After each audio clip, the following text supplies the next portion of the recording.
Hey everyone, Denise here from Sewlimitless, and in today's video I'm going to give you a little quick tip, and then I am going to share with you some sewing plans that I am currently working on. So let's get started. So first of all, welcome back to the channel. If you are returning, if you're new here, then hi, my name is Denise, and I wanted to share a quick tip with you.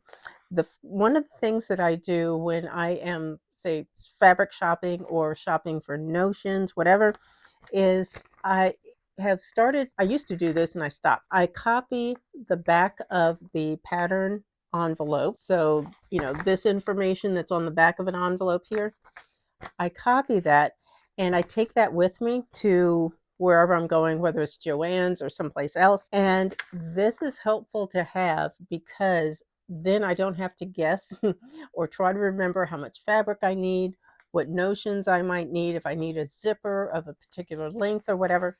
It just makes it easy to do your shopping. Now, you could take a picture of this also and keep it in your phone. I like to actually make a copy of it because it's a lot easier to read than trying to blow it up on my phone so that I can see it. So I do this, and then what I will do is I will actually keep these. You can slip these into the pattern envelope when you're done and keep it in there if you want to do that. That way, when you are ready to make another one of that item, then you don't have to make another copy. You already have it. So that is my quick tip of the day. Now, as far as some projects that I'm currently working on, one of the things that I just cut out is Simplicity 3011. It's this Mimi G jumpsuit. I really wanted to give this one a try, so I figured I might as well go ahead and get started on that. Now, I had bought this. This is a leftover piece.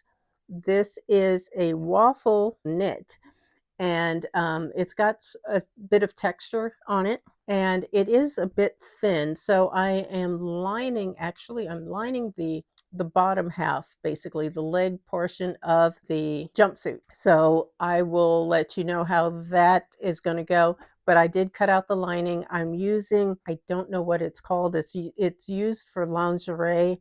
It is a knit. So that's what I'm going to use for basically the bottom half, the pants portion of the jumpsuit. So hopefully all of that will work out just fine. I don't feel the need to line the top, but I did want the bottom half of it lined, and I'm doing that. That's already cut out. I've not started. I have not marked anything. I've just started that. So that is a project I'm currently working on. I have found this pattern in my stash. It is an older one, McCall 7018. What I would like to do, and I believe I can show you a picture. This is also for a knit top, and I believe, like I said, I can show you a picture. I want to make something similar to what I'll show you, but what I need to do is take the time to go through all of my fabrics and I want to do 3 different colors, 3 different prints or coordinating colors of knit for this top. So I need to actually take the time to do that. And this pattern has been sitting on my sewing table for about a month or 2 now.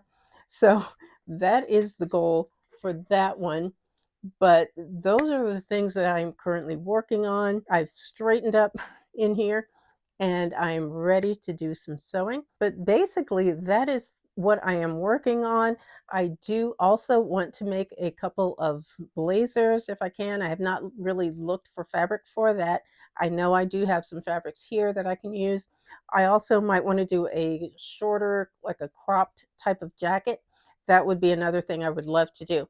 But that's pretty much it. I just wanted to do a quick video to let you know what's going on here in my sewing world. Please leave a comment down below. And if you all have any tips for how you keep track of your sewing, what you need for a particular pattern, go ahead and leave the tips down below as well. But please go ahead, give the video a thumbs up, subscribe to my channel. I thank you all for watching. Take care, and I'll see you in the next video. Bye-bye.